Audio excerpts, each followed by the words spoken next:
ভক্তি কৰিলে সকলো পায়। ঈশ্বৰক যদি ভক্তি কৰে, ঈশ্বৰে সকলো দিয়ে। ধন, জন, ৰাজ্য, ঐশ্বৰ্য, বিভূতি সকলো। ভক্তিৰ বলতে অম্বৰীশ ৰজাই ৰাজ্য চলাবলৈ স্বয়ং নাৰায়ণৰ চক্ৰখনকে লাভ কৰিছিল। বলিয়ে অমৰাৱতীতকৈ ডাঙৰ আৰু অতি মনোৰম সুতল ৰাজ্য পালে আৰু স্বয়ং নাৰায়ণ বলিৰ ভক্তিত বশ্য হৈ দুৱাৰৰক্ষী হৈ থাকিল। এনেকুৱা অসংখ্য উদাহৰণ আছে। এই সম্পৰ্কে পৰম গুৰু গুৰুকৃষ্ণ প্ৰেমানন্দ প্ৰভু ঈশ্বৰে 2021 চনৰ পালনামৰ অন্তত হোৱা ভকত মিলনত ভক্তৰ আগত ব্যক্ত কৰিছিল। ইয়াকে আজি আমি নিমিত্ত হৈ আপোনা হ'বলৈ বুলি আগবঢ়ালোঁ। জয় কৃষ্ণগুৰু, জয় জয়তে পৰম প্ৰেমময় কৃষ্ণগুৰু ঈশ্বৰৰ শ্ৰীচৰণত এই দাসীয়ে বাৰম্বাৰ সেৱা জনাই দয়াৰ সাগৰ কৰোণাময়ী কৃষ্ণগুৰু ঈশ্বৰৰ নব্যৰূপ গুৰুকৃষ্ণ প্ৰেমানন্দ প্ৰভুৰ শ্ৰীচৰণ কমলত দাসীৰ হীৰ নত প্ৰণাম। আপোনাসৱ ঈশ্বৰৰ একান্ত ভকত ভক্তা শ্ৰোতাবৃন্দৰ চৰণত দাসীয়ে সেৱা জনাইছোঁ। ৰৈ যাব পৰা সমস্ত ভুল ত্ৰুটিৰ বাবে ক্ষমা বিচাৰি গুৰুজনাৰ আশীৰ বচনৰ মাজলৈ আগবাঢ়ো। গুৰুজনাই কৈ গ'ল, চাওক কেনেকৈ ভক্তিৰ দ্বাৰা সকলো পায়। ঈশ্বৰক যদি ভক্তি কৰে, ঈশ্বৰে সকলো দিয়ে। এনেকুৱা আন এটা কাহিনী কওঁ, সাৱধানে শুনিব। মিথিলাৰ ৰজা আছিল জনক ৰজা। জনক ৰজাই ভগৱান কৃষ্ণক নিমন্ত্ৰণ কৰিছিল। ভগৱান কৃষ্ণ গ'ল। ৰাজধানীৰ কাষতে আছিল শ্ৰুতদেৱৰ ঘৰ। শ্ৰুতদেৱ হ'ল ভক্তিত গদগদ। ভক্তিৰ বাহিৰে একো নেদেখে। দিনে নিশাই চকুৰে পানীয়ে বৈ থাকে ঈশ্বৰ ভক্তিত। ভগৱান কৃষ্ণ জনক ৰজাৰ প্ৰাসাদলৈ যাওঁতে সুতদেৱে সেৱা জনাই নিজ গৃহলৈ মাতিলে। সুতদেৱৰ ভক্তিৰ বাবে কৃষ্ণ সুতদেৱৰ ঘৰত উপস্থিত হ'ল। সুতদেৱে মাতি লৈ গ'ল সঁচা, এতিয়া কি খাবলৈ দিব, ক'ত বহিবলৈ দিব? কাপোৰে নাই, ফটা কাপোৰ পিন্ধি থাকে। ছালৰ খুটাত এটা শিলিখা আছিল, সেইটোকে দিলে ভগৱান কৃষ্ণক আৰু সেইটো খায়ে বৰ তৃপ্তি পালে ভগৱান কৃষ্ণই।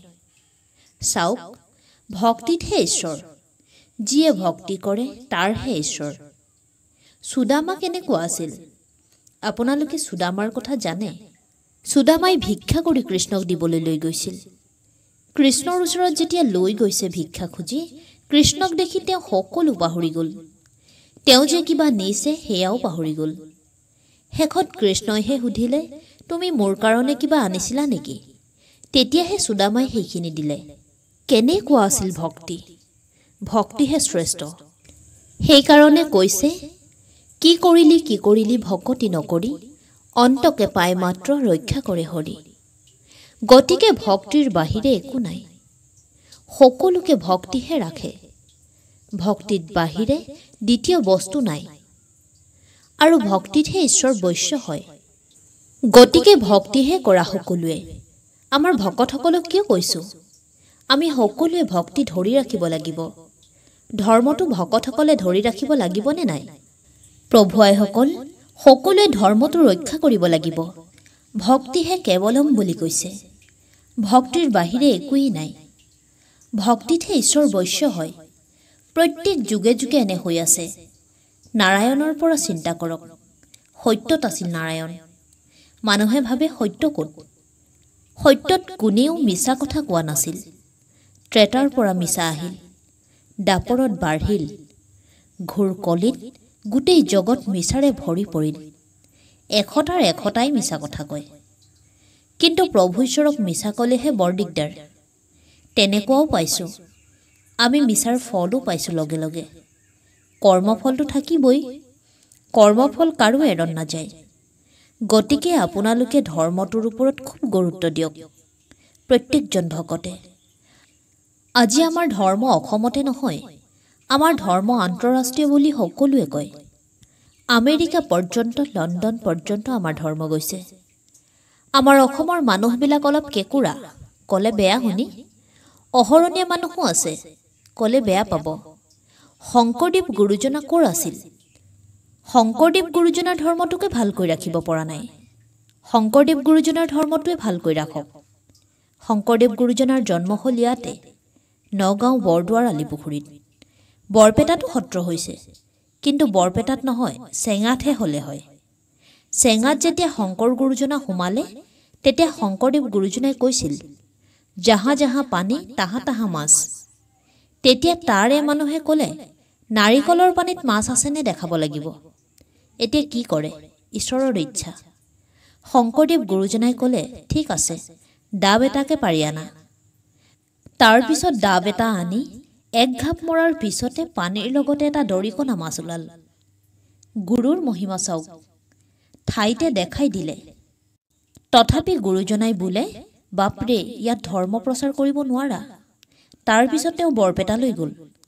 গতিকে কেনেকুৱা আছিল মানুহ কেনেকুৱা হ'ব পাৰে? কিন্তু ধৰ্মইহে ৰক্ষা কৰিব মানুহক। ধৰ্ম ওপৰৰ পৰা অহা বস্তু নহয়, সনাতন পুৰুষৰ পৰাহে ধৰ্ম উৎপত্তি হয়, আৰু সেইজন সনাতন পুৰুষক মানিবই লাগিব। ধৰ্ম ৰক্ষতি ৰক্ষিতা। ধৰ্মক যিয়ে ৰক্ষা কৰিব, ধৰ্মইও তাক ৰক্ষা কৰিব। আপুনি চাব, যিমান বিপদ নহওক ভকতৰ, গুৰুৱে তেওঁক ধুনীয়াকৈ ৰাখি দিব।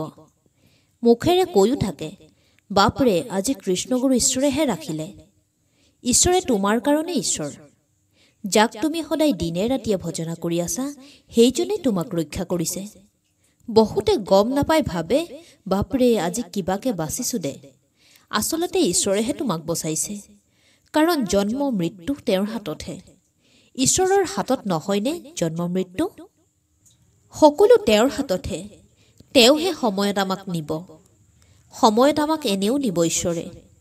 গতিকে প্ৰভু আইসকল, আপোনালোকক কৈছোঁ, নামটো 1 ঘণ্টাকৈ লৈ থাকিব।